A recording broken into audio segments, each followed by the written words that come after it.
He saved for 8 months for this seat. She'd waited her whole life for a moment like this. Look, Dad, the runway. Wow, isn't that something? She had never been told no. Today, that was about to change. This is my seat. Actually, I believe there's been a misunderstanding. This seat was assigned to me. Voiceover. She demanded the seat. She had no idea her own ticket was about to expose everything. 5 minutes into the flight, nobody knew the countdown had already begun. 5 minutes after she tried to take his seat, they came to take her off the plane. Ma'am, we need you to step off the aircraft immediately. If you've ever been made to feel small by someone who thought their money made them better than you, this story is going to feel like justice. Stick with it until the very end, because what happens on this flight will restore your faith in karma. And if this story moves you even a little, tap that like button and subscribe, because stories like this deserve to reach as many people as possible. Now, let's board this flight. Marcus Bennett had saved for 8 months to afford 2 Economy Plus seats on Skyline Airlines Flight 224 from Denver to Orlando. It wasn't a luxury trip. It was a promise. A promise he'd made to his 6-year-old daughter, Emma, the night her mother left them both without so much as a goodbye note, only a text message sent from an airport 2 states away. Emma had asked, through tears, if they could someday go somewhere with a beach, somewhere that felt like starting over. Marcus, 36 years old, a warehouse shift supervisor with calloused hands and a permanent tired kindness in his eyes, told her yes. He told her yes before he even knew how he'd pay for it. 8 months of skipped lunches, extra overtime shifts, and a jar labeled Emma's beach trip sitting on top of the refrigerator later, he had made good on that promise. At check-in, a friendly gate agent had surprised them both with a complimentary upgrade to seats 3A and 3B. First class, a small apology gesture from the airline after a previous flight delay had cost Marcus a connecting shuttle. Reservation weeks earlier, Marcus nearly cried right there at the counter.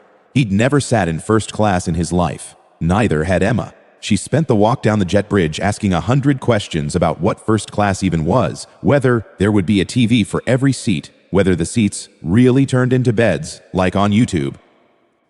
They settled into 3A and 3 billions, Emma practically vibrating with excitement, running her small fingers along the leather armrest like it was made of gold. Marcus buckled her seatbelt, kissed the top of her head, and allowed himself, for the first time in months, to simply exhale. That peace lasted 11 minutes. Marcus thought back briefly to the week he'd almost given up on the trip entirely. The week his truck's transmission failed and swallowed nearly $400 from the beach jar in a single afternoon. He'd sat in the repair shop parking lot that day and nearly called the airline to cancel. But Emma had come home from school with a drawing of the two of them building a sandcastle, taped it to the refrigerator right next to the jar, and he hadn't had the heart to take that hope away from her.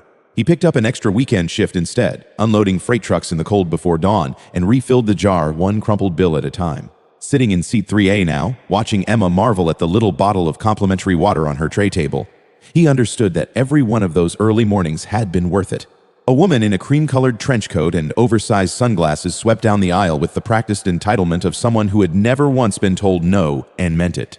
Her name, though Marcus wouldn't learn it until later, was Diane Whitfield, the 50-year-old CEO of a luxury real estate conglomerate, flying to Orlando for a resort acquisition deal worth hundreds of millions of dollars. She stopped abruptly at row 3, glanced at her boarding pass, then at Marcus and Emma, and let out an exaggerated sigh loud enough for half the cabin to hear. "This is my seat," she announced, though her boarding pass, as would later become painfully clear, was for seat 3C, not 3A, where Marcus was seated. A young flight attendant named Rachel Kim hurried over, double-checking both boarding passes. "Ma'am, your seat is actually 3C, right here," Rachel said gently, gesturing to the aisle seat beside Marcus. "This gentleman is correctly seated in 3A. Diane pulled off her sunglasses, revealing sharp, irritated eyes. "I always fly 3A. I have status. Surely there's been some kind of mix-up, and surely this can be corrected." She said the word gentleman the way some people say words they don't quite believe apply to the person they're describing. Marcus, wanting only to avoid a scene in front of his daughter, spoke calmly.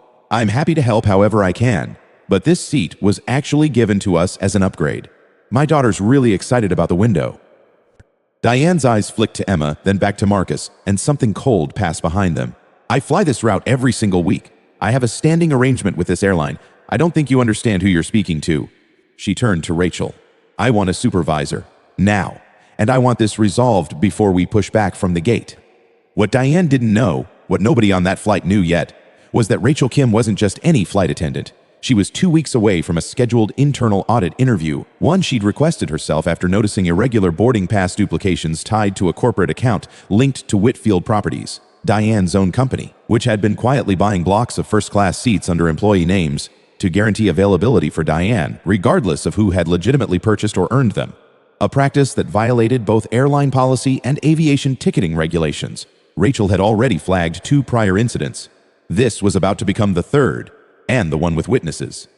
What Diane didn't know, what nobody on that flight knew yet, was that Rachel Kim wasn't just any flight attendant. She was 2 weeks away from a scheduled internal audit interview, one she'd requested herself after noticing irregular boarding pass duplications tied to a corporate account linked to Whitfield Properties, Diane's own company, which had been quietly buying blocks of first-class seats under employee names to guarantee availability for Diane regardless of who had legitimately purchased or earned them.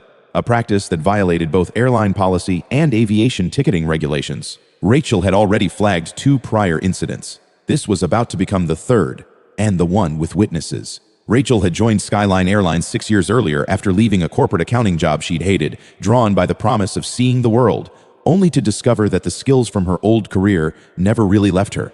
She had a habit of noticing numbers that didn't add up, patterns other crew members waved off as clerical noise. Her supervisor had once joked that she should have gone into fraud investigation instead of hospitality, not realizing how close to true that joke actually was. As she walked back toward the galley that morning, she quietly texted a photo of Diane's boarding pass to the compliance department's tip line, something she'd already done twice before with no real consequence. She didn't expect this time to be any different. She had no idea how wrong she was.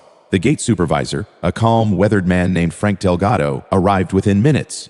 He reviewed both boarding passes on his handheld scanner, confirmed what Rachel already knew, and calmly informed Diane that seat 3A belonged without question to Marcus. Diane's composure cracked instantly. "Do you have any idea how much revenue my company brings this airline through corporate travel contracts?" she snapped, her voice rising, drawing stares from Rose back. "I will have you know I could buy this entire aircraft."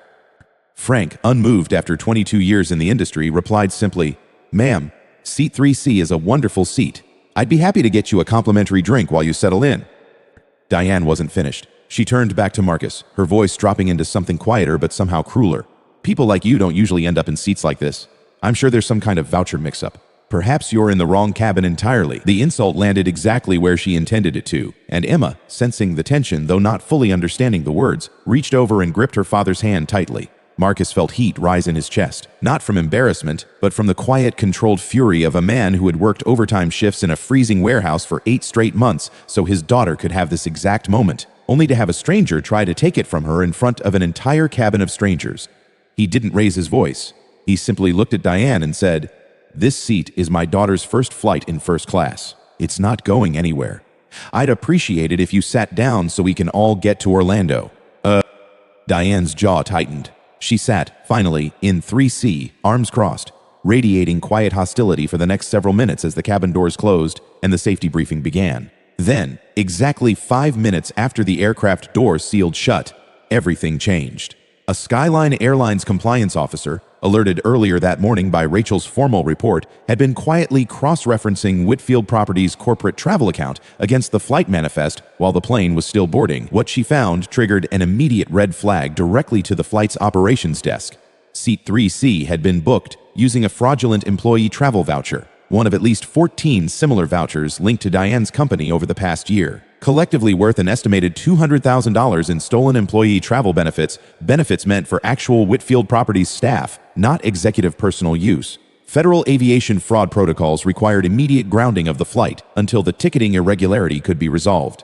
The captain's voice came over the intercom, calm but firm. "Folks, I apologize for the inconvenience, but we have a ticketing compliance issue that requires us to return to the gate before departure. We'll have you back in the air as quickly as possible." A collective groan rippled through the cabin, the ordinary frustration of any delay, but nobody yet understood that this delay had a name, and that name was sitting in seat 3C with her arms still crossed. As the aircraft taxied back to the gate, 2 airline security officers and a compliance officer boarded the plane. Diane, visibly irritated, assumed the delay was some new inconvenience unrelated to her, until the compliance officer stopped directly at row 3. "Ms. Whitfield, I need you to come with us, please. There's an issue with your travel authorization that needs to be addressed before we can continue this flight." The color drained from Diane's face. "This is absurd. I'll have you know." "Ma'am, We can discuss it at the gate, the officer said evenly. Or we can discuss it with federal aviation authorities. Your choice. The entire cabin, moments earlier restless with the ordinary irritation of a delay, fell into stunned silence as Diane Whitfield, CEO of Whitfield Properties, was quietly but firmly escorted off the aircraft she had just tried to bully her way into dominating. And then, to the disbelief of every passenger aboard, the flight crew announced that due to the compliance investigation now underway, the aircraft itself needed to be fully deplaned and reassigned, delaying the flight by nearly 3 hours while a new plane was prepared. Everyone would need to exit and wait in the terminal. Marcus, gathering Emma's small backpack and the stuffed dolphin she'd insisted on bringing for the beach, felt an unexpected wave of sympathy rather than satisfaction. He didn't smile. He didn't gloat. He simply took his daughter's hand and walked calmly up the aisle, past rows of confused, grumbling passengers who had no idea what had actually happened, only that their flight was delayed because of some issue up front. In the terminal, while they waited, Rachel Kim approached Marcus quietly, off-duty for the moment, still in uniform. "I wanted to say something back there, but it wasn't my place while she was still a passenger," Rachel admitted. "For what it's worth, you handled that better than most people could have. Your daughter's lucky to have you." Marcus, exhausted but grateful, simply nodded. "We just wanted a good trip," he said. "That's all." Frank Delgado, the gate supervisor, made sure Marcus and Emma were rebooked not just onto the next available flight, but upgraded again. This time permanently logged in the system as a goodwill gesture from the airline, along with meal vouchers and a handwritten note of apology for the disruption to their trip. Emma, resilient the way only children can be, had already forgotten most of the tension by the time they reached the new gate, distracted instead by a small toy airplane Frank had given her from a drawer behind the counter. Frank Delgado, the gate supervisor, made sure Marcus and Emma were rebooked not just onto the next available flight, but upgraded again, this time permanently logged in the system as a goodwill gesture from the airline, along with meal vouchers and a handwritten note of apology for the disruption to their trip. Emma, resilient the way only children can be, had already forgotten most of the tension by the time they reached the new gate, distracted instead by a small toy airplane Frank had given her from a drawer behind the counter. While they waited, Marcus found a quiet row of seats near the window and let Emma spread her coloring books across 2 chairs. He watched the ground crew below preparing another aircraft, and for a moment he allowed himself to think about all the small moments over the past 3 years that had led to this one. The nights he'd sat on the edge of Emma's bed answering questions about why her mother wasn't coming back. The mornings he'd forced himself out of bed exhausted because a 6-year-old still needed breakfast and a packed lunch, and someone to braid the one pigtail she insisted on wearing crooked. None of it had felt heroic in the moment. It had simply felt like survival. But sitting in that terminal, watching his daughter hum quietly to herself while coloring a picture of a dolphin, he realized that survival, stretched out over enough ordinary days, eventually starts to look like something closer to triumph. 3 hours later, they boarded a new aircraft. Emma sat in seat 3A, this time without a single question about whether it was really hers. Marcus buckled her seatbelt, and as the plane finally lifted off the runway, Emma pressed her face to the window, watching the clouds swallow the ground below, completely unaware of the storm that had passed just hours earlier. The story of what happened on Flight 224 spread quickly, first through passenger social media posts describing the confusing but dramatic delay, then through aviation industry forums once details of the fraudulent travel vouchers became public during Skyline Airlines' internal investigation. Whitfield Properties faced immediate scrutiny, an internal shareholder revolt, and eventually a federal investigation into corporate travel fraud that extended far beyond a single seat on a single flight. Diane Whitfield resigned from her position within 2 months, her once untouchable reputation permanently tied to a viral story about a woman who tried to bully a single father out of his daughter's window seat and lost far more than that seat in the process. Marcus never sought attention for what happened. He never posted about it, never gave interviews, even when a local reporter tracked down his information through airline sources. When asked once briefly why he stayed so calm through the confrontation, he simply said, "I wasn't going to let anyone teach my daughter that being kind gets you pushed around. I wanted her to see that you can hold your ground without losing yourself." That night in Orlando, after their first full day at the beach, Emma fell asleep on the hotel bed, still wearing sand on her ankles, clutching her stuffed dolphin, utterly worn out from an afternoon of waves and sandcastles. Marcus sat on the balcony, listening to the distant sound of the ocean, and allowed himself, finally, to feel something he hadn't let himself feel in a long time. Pride, not in what had happened on the plane, but in the 8 months of overtime shifts, the jar on the refrigerator, the quiet discipline of keeping a promise to a little girl who needed to believe that some promises still get kept. Months later, Marcus and Emma flew again, this time to visit Marcus's sister for the holidays. As they boarded, a new flight attendant welcomed them warmly, and Emma, now 7, leaned over and whispered to her father, "Dad, remember when that lady tried to take our seats?" Marcus smiled and nodded. I remember, he said. But you know what I remember more? That we didn't let it ruin our trip. Emma considered this for a moment, the way children do when they're quietly filing away a lesson for later, and said simply, good, because the beach was really, really good. And somewhere in that simple exchange, tucked between a boarding announcement and the hum of jet engines, was the entire lesson of Flight 224, that dignity costs nothing to keep, that kindness is not weakness, and that the people who try hardest to make others feel small are usually the ones with the most to lose when the truth finally boards the plane behind them. If this story reminded you that patience and integrity still win in the end, don't forget to like, subscribe, and share it with someone who needs a reminder that karma always finds its seat.